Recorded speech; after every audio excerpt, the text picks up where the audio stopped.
Superman is not a complicated character. He's an alien from space that grew up on Earth by nice, loving parents that taught him about humanity. In essence, Superman is probably more human than most humans. And this is where I'm gonna get a lot of heat, but this guy right here does not feel like Superman. Henry Cavill, he looks like Superman.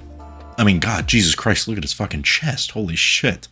But this guy doesn't feel like Superman. The character here is kind of distant, doesn't really feel like he's human at all, and I think that was on purpose because Zack Snyder wanted to make the coolest guy who was almost like this god figure. Now that's certainly an interpretation of Superman, but to me that's not really who Superman is. If you like that version of Superman, that's great, but I'm just saying that that's not what I like. I really thought we would never get a Superman that lived up to the character from the pages. I didn't like Man of Steel, I thought it was boring. Not for me. Batman v Superman was probably one of the worst movies I've ever seen, and if I ever have to watch that movie again, I'm going to pull out my ass hair one by one. I really thought that Superman as a character in like film was doomed. But then this white-haired weirdo came on board and started writing a cool-ass Superman and hired this hunk of burning love to play Superman. And I was given the best interpretation of the character that has ever been written. Let me start with my favorite part of the movie. The performances across the board, perfect. David Cornsweet is Superman. Hands down, no questions asked. Give this man his check. He rocked it. He popped his pussy, whatever you guys say, I don't know. He was serving CUNT, which stands for Cool, United,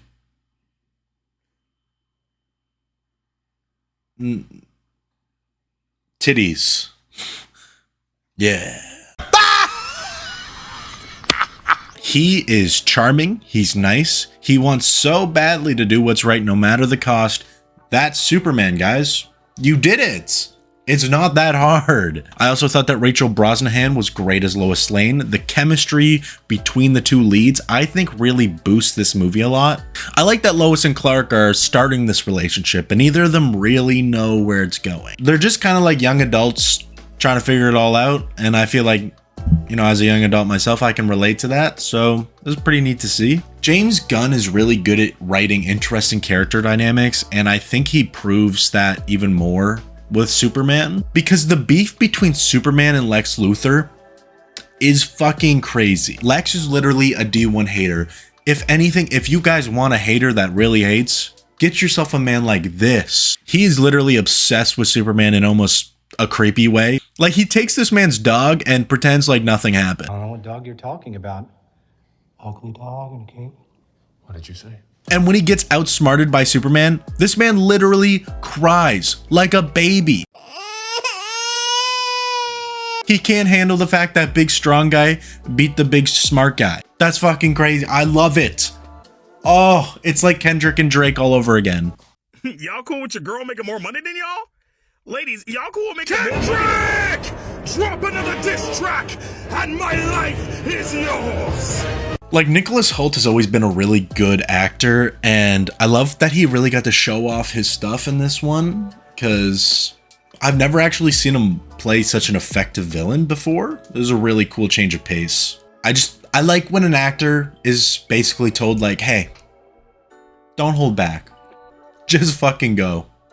And that's literally that's what Nicholas Hoult feels like in this movie. Lex Luthor feels unhinged, and he's really fucking annoying. And that's perfect. He's the perfect villain. Oh my God. I love villains who just really dislike the main character. So good, dude. Oh. We going to war. I'm throwing cash, watch it drop down to the floor. I want revenge, not to even. I feel like this is the first comic book movie that actually feels like the comic books that it's adapting. The characters are perfectly adapted, and the story really feels like a Superman adventure comic book. This man's fighting kaiju, he's going on dates with Lois, and he's fighting, I don't know, whatever this was. It's bright, it's vibrant, it's exactly what a Superman movie should feel like. I like that the story is one of Superman having to overcome great odds without changing who he is. Clark goes through a lot of shit in this movie, but despite all of this, he is still the greatest guy to ever live. He even gets some crazy ass news that would make most people jump in their boots, but he doesn't even let that change who he is. In the end, he becomes a more mature, more stronger person. And I think it's inspiring to see a superhero who is so hell-bent on saving lives no matter who they are. Man, this guy didn't even lay a hand on Lex Luthor because he knew he could squash him like the Sprouse twins in that commercial where they have the yogurt. I crush the alien. Well, I crush the alien. Does anyone understand that reference? It's more like a 2000s kid reference, maybe. I don't know. I don't know who my audience is. And Lex gets the best comeuppance in the end of the movie, and it was kind of satisfying to see this really big shithead like get caught and like go away. I love it. I love when the villain just fucking loses so hard and he crashes out like Lex Luthor did. Nothing makes me happier. As much as I love this movie, it's not perfect, like many movies. First of all, the narrative structure and basically the entire pacing of this movie, it really takes a hit. Spoilers, but the movie opens with a Star Wars type crawl that explains the backstory of Superman and what he's been doing. It's not terrible, but it mentions that Superman got into a fight with a foreign country that was trying to invade another foreign country, but it never actually shows any of this. It also mentions how he lost his first fight, but again, we never see any of this. The movie heavily focuses on something that the audience never sees. It feels like we jump into the story when it's already a third of the way over. It causes some weird pacing for about the first third of the movie. Once I got into it, I started to get used to how we just kind of skipped events like that, and it was easy to enjoy the movie because everything else was honestly so great. So yeah, pacing wise, I think it really struggles. But when you get into that story and you get really invested, you tend to ignore it. But also it affects kind of the ending of the movie where it's supposed to be this emotional resonance with the people that are being invaded that Superman saved before, because we never saw them before. Like, they love Superman, but why? We only heard that he did this stuff. We never see it. It's impactful, but I think it could have been more impactful. But as much as I love James Gunn, he has a style, and I love that style. But like any director, there's certain things that James Gunn always does that aren't my favorite. I think he always does fight scenes with music playing to them, which is cool. But at this point, he's done it so many times that I can't even get into them sometimes. He does one in this movie that's like incredibly similar to what he did in Guardians of the Galaxy 2. And it's cool, but it's like I saw that when you did it in the other movie. So, and you know, I think James Gunn is funny. Like, he does funny scripts. He's got good taste of comedy, but like not all of his jokes land. And I think that's kind of the same in this one. I think it's a funny movie, but it's not supposed to be a straight up comedy. So that's okay. It's just that some of the jokes don't always land, and that's kind of normal for most movies anyways, especially these superhero ones. So I can't ignore it, but like a lot of this stuff just annoys me because I see it a lot in his other films. However, seeing the camera movements and how he films Superman flying, oh my god, guys, it's so perfect. The flying scenes in this movie are filmed so up close and so personal, and it makes the fight scenes seem more intense and dangerous. There were times that I was on the edge of my seat because how this movie is shot makes it feel more exciting. Match that up with the beautiful score that is done for this movie. It feels like they just mashed all the music from old Superman movies and they just paid tribute, and we get this really, really, really brilliant fucking music.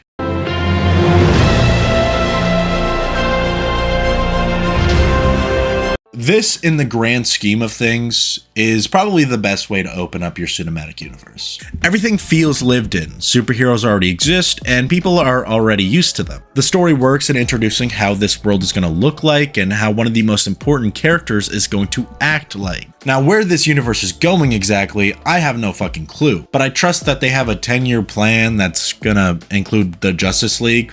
I hope, you know?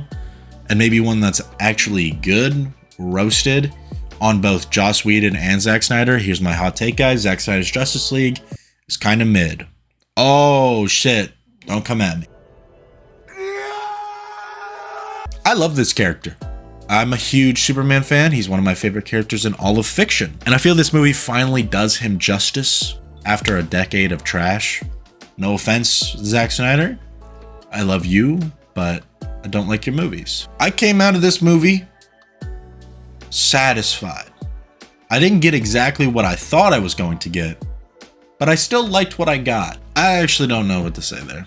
Hello, Editor Spencer here. I couldn't think of a joke to put in here, but now I thought of one as I was editing. The joke is that, shit, what was the joke again? Didn't get what I wanted, but still satisfied. Similar to like how when I have sexual relations with your mom. Boom, roasted.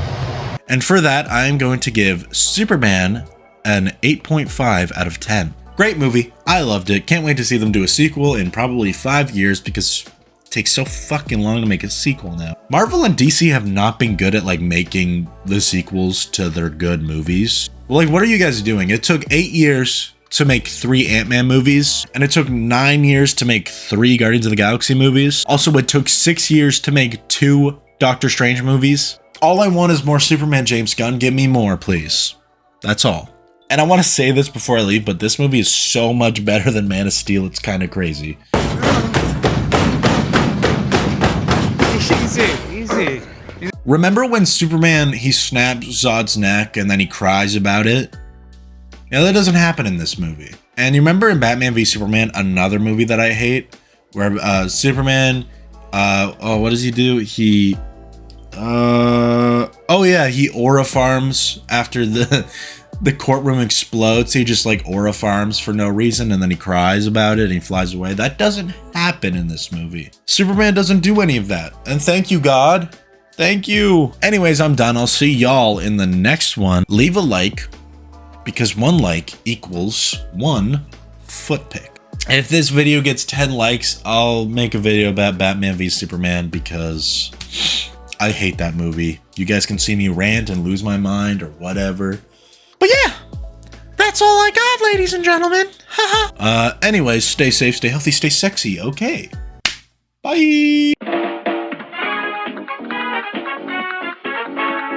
Reach this fuck, eat 'em up, eat 'em up, eat 'em up, eat 'em up. Reach this fuck, eat 'em up, eat 'em up, eat 'em up, eat 'em up. I got Reese's Puffs in my bowl. Now my name's on through control. I got Reese's Puffs in my bowl. Just like that.